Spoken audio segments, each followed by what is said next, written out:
Commonwealth observers flag bribery, spending gaps and apathy in 2025 election. The Commonwealth Observer Group's final report on Trinidad and Tobago's 2025 general election has raised multiple concerns about the country's electoral environment, highlighting allegations of bribery, gaps in campaign finance laws, voter disengagement, unequal media access, and underrepresentation of women in Parliament. The observers were in T&T from April 19th to May 5th, 2025, to monitor the election, which was held on April 28th. In their assessment, they found the overall process to be credible and peaceful, but pointed to key areas that require urgent reform. Among the most serious issues flagged were reports of bribery on Election Day. The Observer Group said it had received accounts of alleged vote buying and other electoral offenses. While specific cases were not detailed in the report, the group urged authorities to promptly investigate and prosecute any violations. It warned that failure to act could undermine public confidence in future elections and called for swift legal action to ensure accountability and deter similar conduct. The report also examined the country's campaign financing rules and found significant regulatory gaps. While individual candidates are subject to a $50,000 spending cap under the Representation of the People Act, political parties are not bound by any such limits, nor are they required to disclose the sources of their funding or provide audited financial statements. The observers repeated a recommendation first made by their counterparts a decade earlier, that Parliament should pass the Representation of the People Amendment Bill 2020. This bill includes provisions for donation limits, mandatory disclosures, registration of political parties with the Elections and Boundaries Commission, EBC, and equal access to state and private media during campaigns. Despite being introduced in 2015 and revised over the years, the legislation has not been enacted.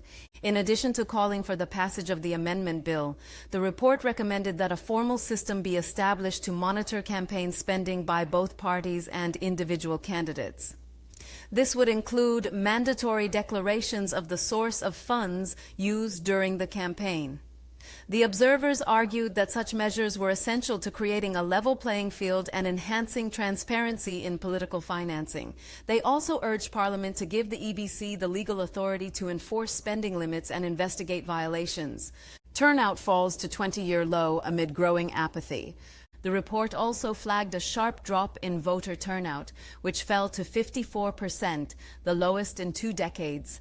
The group described this as part of a wider trend of disengagement and declining confidence in the political system, particularly among young people.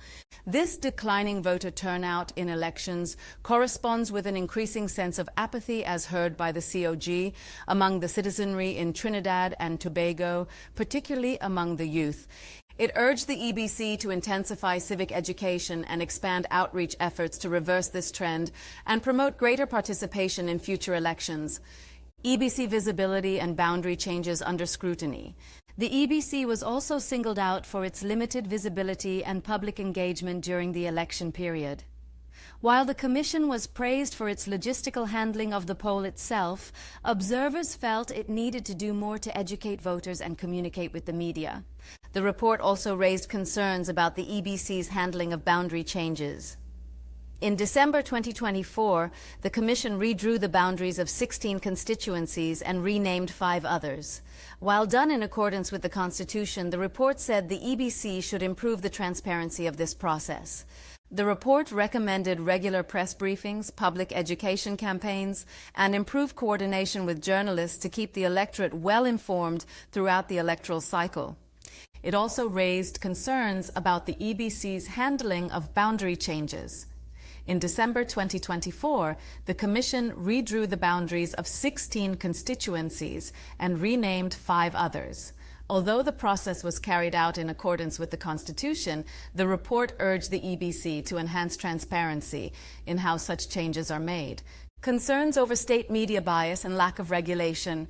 The report also examined the role of the media in the election and found that while the press in T&T operates freely and is generally respected by the public, there were concerns about unequal coverage during the campaign. Specifically, it found that the governing party received disproportionate exposure on state media platforms. Observers recommended the introduction of legislation to guarantee equitable access to state-owned media for all parties and independent candidates. In addition, the report highlighted the lack of a binding media code of conduct. It proposed that the Telecommunications Authority collaborate with media houses to develop clear professional guidelines for election coverage. Media professionals were also encouraged to revive the Media Association of Trinidad and Tobago and to create a voluntary code focused on ethical political reporting. Gender gap persists. On the issue of representation, the report acknowledged the historic achievement of having women in the country's 3 top political positions, president, prime minister, and opposition leader, for the first time. However, it noted that this symbolic progress did not extend to Parliament as a whole. The share of women elected to the House of Representatives and appointed to the Senate remained below the Caribbean average of 41%. Observers pointed out that the overall number of women in elected office had declined since 2015. While the legal framework allows for equal participation, the group said structural barriers continue to limit the ability of women to engage meaningfully in politics. To address this, the report recommended that Parliament establish a consultative committee to explore strategies for increasing female participation. It also urged the government to adopt and implement the National Policy on Gender and Development. The policy is intended to support full participation by women, men, and girls in all aspects of political and civic life and to guarantee equal access to progress. These findings formed part of the wider section of the report that dealt with participation and inclusion. Observers also examined the engagement of civil society, people with disabilities, and citizen observers, and found shortcomings in each area. They called on the government and the EBC to take more proactive steps to integrate these groups into the democratic process. The report concluded that while the 2025 general election reflected the will of the people and was conducted in a generally peaceful and orderly manner, there are critical institutional and legal reforms needed to safeguard the integrity and inclusiveness of future elections. The observers said their recommendations were offered in the spirit of strengthening TNT's democracy and called on all stakeholders to take them seriously. Guardian Media reached out to EBC's Chief Election Officer Fern Narcis for comment. She said she was currently out of the country and had not yet read the report, but assured that she would do so upon her return and provide a response.